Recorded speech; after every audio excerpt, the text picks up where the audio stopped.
Olá, boa noite. Está começando para todo o Brasil ao vivo, pela Rede Século XXI, o programa Família, Projeto de Deus. E é sempre uma alegria poder conversar e compartilhar com você histórias e experiências que edificam as nossas famílias. Oi, Carlão, boa noite. Oi, amor, boa noite. Boa noite para você que nos acompanha. E eu já vou dando um conselho, vai ligando, mandando para cá sua mensagem, porque o assunto de hoje vai dar o que falar, hein? O nosso WhatsApp é 19 99902 0021. Se você preferir, você pode falar também pelo call center. O número é 19 3871 9620. Você sabia que 1 a cada 3 casamentos termina em separação no Brasil?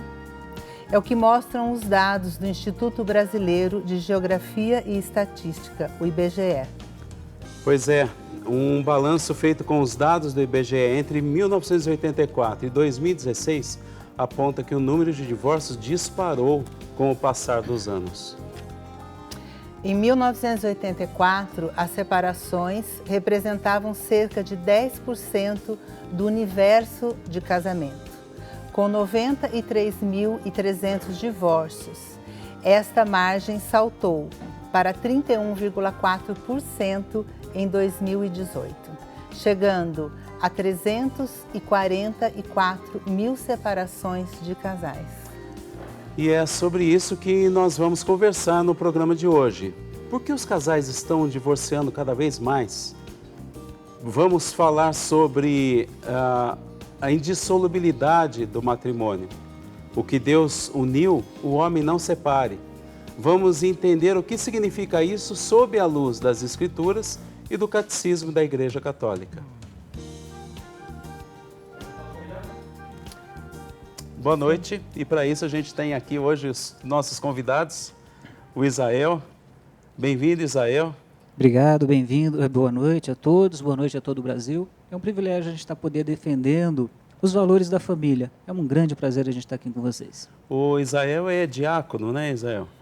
Explica um pouquinho para a gente o que é o diácono, né? Eu sou diácono permanente, né? A Igreja Católica ela tem 7 sacramentos. Os 3 de iniciação, que é o batismo, crisma e eucaristia. 2 de cura, que é a reconciliação e unção dos enfermos. E 2 de serviço, que é o matrimônio e a ordem. O sacramento da ordem ele possui 3 graus. O diaconato, o diácono, o presbiterato, que é o padre, e o episcopado, que é o bispo. E o diácono, ele tem 2 vertentes. O transitório, que chega ao sacerdócio, que aspira ao sacerdócio, e o diácono permanente, que pode ser um homem casado. No nosso caso, na Arquidiocese de Campinas, somos em 24 diáconos. Tá, bacana. E a Tânia, bem-vinda, Tânia. Obrigada, para mim também é um prazer muito grande estar aqui. Boa noite a todos. A Tânia é a esposa do Isael, isso, né, Tânia? Isso. Professora e vice-diretora da escola. Vice-diretora da escola em Paulínia, do Estado. Aqui na região de Campinas, isso. Né? Bem-vinda. Obrigada. E a Maria Júlia, advogada.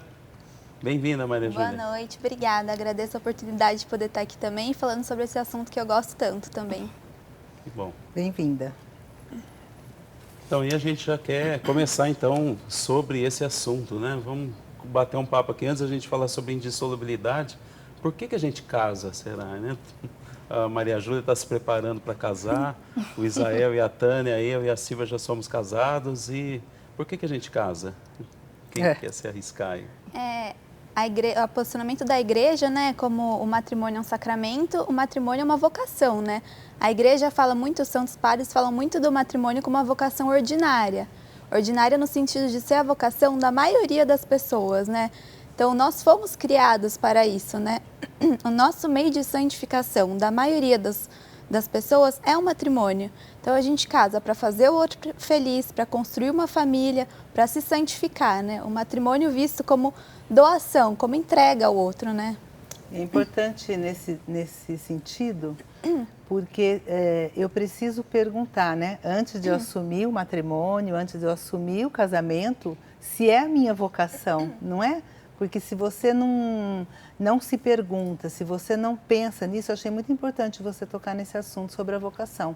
Porque muitas pessoas não param para pensar. né? É minha vocação, porque como você falou, é doação. As pessoas não casam para ser felizes, elas casam para fazer o outro feliz, né? E aí que está a dificuldade, talvez. E o que Deus uniu, o homem não separe, né? Quando é que Deus une um casal? O que significa isso, né? Porque se for dentro dessa linha que a Maria Júlia está colocando aqui para a gente, talvez algumas uniões que estão por aí não foi Deus que uniu, né? Dá para a gente diferenciar isso aí? A gente tem que analisar sobre o aspecto matrimonial. O matrimônio é um pacto, é uma aliança. Se a gente for olhar a Bíblia, nós temos a antiga aliança e a nova e eterna aliança que o próprio Cristo instituiu. Como é um pacto, como é uma aliança, ela pressupõe direitos e deveres. Esse é um grande problema de hoje, né? Que a gente vai falar depois. Olha-se muitos direitos, mas pouco se olha a questão dos deveres, dos compromissos num relacionamento. Quando que Deus une? No sacramento do matrimônio, o rito principal é o rito sacramental. No rito sacramental, complementando até aquela primeira pergunta que o Carlão me fez, né? O diácono permanente ele é ministro ordinário para 2 sacramentos, o sacramento do batismo e o sacramento do matrimônio. É por isso que eu posso até falar em primeira pessoa nessa questão. O rito sacramental ele é composto inicialmente por 3 perguntas, que fala sobre a liberdade do casal, sobre a fidelidade e sobre a criação dos filhos. E depois vem o cerne, vem aquele núcleo realmente sacramental que é o consentimento. Eu, Israel, te recebo Tânia como minha esposa e te prometo ser fiel na alegria e na tristeza, na saúde e na doença, todos os dias da nossa vida.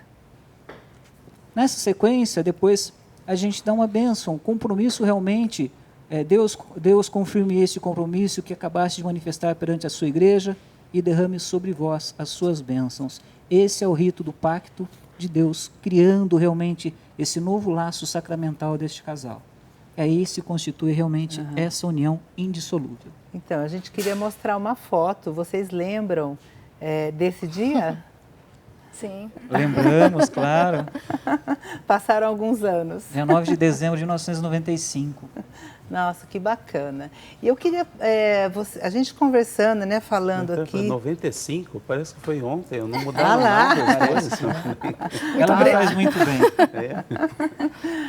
Então, Isael, eu queria que você respondesse, porque você falou uma coisa tão bela, tão bonita que é o matrimônio. Então, não é só um papel? De forma alguma. Então... O papel é proforme na realidade, né? O papel aceita tudo. O papel, inclusive, hoje em dia a gente tem até uma crise de valores com relação ao que está escrito, se realmente vale. O sacramento do matrimônio, assim como todos os sacramentos, ele marca a gente. Existe uma marca indelével, uma marca que não se apaga. O sacramento do matrimônio, ele começa na realidade bem antes. Eu costumo até dizer nas celebrações onde eu oficio, né? Porque na realidade, vale aqui destacar, que o sacramento do matrimônio não é presidido pelo padre ou pelo diácono, mas são pelos nubentes. O padre, o diácono, ele é uma testemunha qualificada da igreja, ele é o oficiante. Eu costumo sempre dizer ali que o amor é mais que um sentimento, é uma atitude. E essa atitude é uma atitude de renovação desse compromisso todos os dias. Então, quando a gente fala realmente é só um papel, não. Também não é um símbolo material, um símbolo físico. É muito mais do que isso. E quando a gente está ali, quando os noivos estão professando aquele consentimento, eu sempre faço questão de pedir para que eles olhem nos olhos. Porque os olhos é o espelho da alma. Eu sempre peço para que eles, olhando nos olhos, se apaixonem novamente. Em todos os momentos de angústia que eles tiverem na vida, eles possam se apaixonar novamente. Eu acho que esse é o grande segredo. É por isso que você falou que a gente está tão bem, né? Porque ela me faz bem. Ela me renova todos os dias. A gente procura renovar esse sacramento todos os dias. Que e é recíproco também, tá? É recíproco? Que ótimo. Tânia, como é que é o dia a dia, assim, vocês casaram em 95, né? Ele falou, né? E vocês, esse tá apaixonado, tá cultivando isso tudo, como é que isso se traduz em coisas práticas no dia a dia? É uma renovação, né? Todo dia se renovando, todo dia ele me fala que me ama, todo dia eu falo que eu amo, e a gente transmite isso também à nossa filha, né? Todos os dias a gente fala que a ama muito. Então isso assim, acontece, né, às vezes, né, mas a gente prioriza o amor em família, né? Isso é muito importante hoje.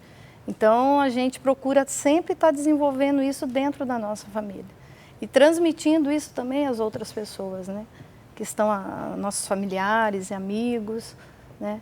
É muito bonita essa convivência de um ter calma, a hora que o outro está um pouco nervoso, Sim. né? Aí, ao contrário também. Então, a gente procura sempre trabalhar isso. Eu queria fazer uma pergunta para a Maju. Maju, o casamento ele é a base da família. E a família é a base da sociedade? Como é que você vê isso? Com certeza, assim, eu trabalho no Tribunal Eclesiástico, então eu trabalho um pouco com casamentos que acabaram não dando certo, né? E por algum motivo a pessoa está procurando na igreja para ver a validade ou não desse casamento. E dá para perceber, assim, né? Como vai o casal, vai o casamento, e como vai o casamento, vai a família, e como vai a família, vai a sociedade, né? Isso influencia totalmente. Os valores são aprendidos na família, né? São aprendidos do casal. Então, uma família bem estruturada muito provavelmente vai gerar pessoas mais estruturadas, com valores, né? Então, assim, a família com certeza é a base da sociedade. E não tem como a gente pensar numa família de acordo com o projeto de Deus que não comece com um casamento dessa maneira também, né? Entendendo o conceito de casamento para a igreja. Essa coisa do casamento como uma vocação, como uma doação. Sendo o amor essa vontade, né? Esse desejo de se doar mesmo. Certo. Posso fazer um pequeno comentário? Desculpa. Assim, aproveitando, inclusive, a profissão a Constituição Brasileira, no artigo 226, ela fala que a família é a base da sociedade. E fala que, inclusive, a obrigação é função do Estado zelar por essa base, zelar pela família. Aí a gente vê que, infelizmente, nos dias de hoje, a Igreja Católica, outras igrejas também sérias, são as únicas instituições que estão realmente trabalhando pela família. Zelando e tentando salvar, né? Nós separamos um trecho do Evangelho de Mateus em que Jesus fala sobre o adultério e sobre a questão do divórcio. Acompanhe o VT com a gente. Vocês ouviram o que foi dito? Não cometa adultério. Eu, porém, lhes digo, todo aquele que olha para uma mulher com o desejo de possuí-la já cometeu adultério com ela no coração. Se o olho direito leva você a pecar, arranque-o e jogue-o fora. É melhor perder um membro do que com o seu corpo todo ser jogado no inferno. Se a mão direita leva você a pecar, corte-a e a jogue fora. É melhor perder um membro do que com o seu corpo todo ir para o inferno.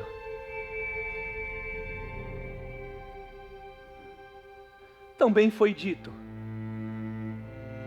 quem se divorciar de sua mulher, lhe dê uma certidão de divórcio. Eu, porém, lhes digo, todo aquele que se divorcia de sua mulher, a não ser por causa de fornicação, faz com que ela se torne adúltera. E quem se casa com uma mulher divorciada, comete adultério. São palavras fortes, mas são palavras de salvação de Jesus para nós. E os fariseus perguntaram também para Jesus, né, e eu queria partilhar isso um pouquinho com vocês, que Moisés tinha determinado, né, que a possibilidade do divórcio era só permitido a um homem rejeitar uma mulher por um motivo qualquer. Quer dizer, não era permitido isso, né? É permitido, quer dizer, por qualquer motivo rejeitar. Então, eu queria que a gente partilhasse aqui um pouquinho também, né? É permitido, quer dizer, qualquer motivo. E aí, Jesus até depois fala, olha, foi permitido por causa da dureza do seu coração. E hoje a gente está vendo a dureza de muitos corações, não é verdade? Quer colocar um pouquinho, Maju? Eu acho que pelos casos que eu tô acostumada a ver um pouquinho no trabalho também, assim, de ver, ai, por que não deu certo o casamento? Ah, o amor acabou. Ah, o que é o amor, né? Sim. Nesse sentido de o amor só como um sentimento, né? É algo tão simples assim, né? Não pode ser. Então, não é qualquer motivo, com certeza. Então, existem casos muito extremos mesmo, que precisam ser analisados, mas hoje, principalmente nos jovens, eu acho essa coisa de pra sempre, de indissolúvel, foi perdendo sentido, né? A gente vai crescendo numa cultura de tudo pode, a liberdade, descartável, utilitarismo puro, né? Enquanto me serve, eu uso. Depois que eu não quero mais, eu não gosto mais, simplesmente eu separo. Com essa mentalidade de que o casamento é só o casamento civil. O casamento civil é um contrato, né? Eu quero, eu faço contrato, eu não quero mais, eu desfaço contrato. Para a igreja, não, né? Então, não é qualquer motivo, né? Não é tão simples assim a coisa, né? Então, a gente está vendo aqui, ninguém está inventando nada aqui, a igreja não está inventando, é o próprio Jesus que falou isso, né? Então, por que não é um contrato para o Israel e Tânia? Por que a Maria Júlia falou que não é um contrato como o contrato civil? E por que o nosso casamento religioso não é um contrato, é alguma coisa a mais? Você começou falando em aliança, né? Tudo do Antigo Testamento, do Novo Testamento. Será que é por aí essa linha aqui? O pacto, a aliança, é um compromisso real, né? Quando Cristo fala dessa passagem, a gente tem que fazer uma análise um pouco maior, mas só que a questão de tempo aqui nos impede. Existia a questão também de dote, uma questão econômica, a questão para poder liberar a mulher, que ela é vista realmente naquela sociedade como um objeto, puro objeto. Agora, nem sempre foi assim, o próprio Cristo diz isso. Se a gente for pegar Gênesis 1, Gênesis 2, Mateus 19, Marcos 10, próprio Efésios 5, que fala realmente dessa questão da indissolubilidade do casamento, a gente vê que é algo maior, é algo olhando realmente para o ser humano. O ser humano como uma imagem e semelhança de Deus. Em Gênesis 2, quando fala da criação homem e mulher, feitos à imagem e semelhança de Deus, aí você percebe a importância que Deus dá à mulher. Mas muitas vezes uma cultura machista não vê dessa maneira. Infelizmente, em muitos países ainda tem isso. Voltando à questão da aliança, quando você fala desse compromisso, quando você fala realmente dessa questão sentimento, a gente tem que entender duas coisas. Foi bem colocada essa questão do amor, mas o amor que se coloca muitas vezes pelos jovens é o amor eros. É aquele amor erótico, é aquele amor relacionado muito mais à questão física.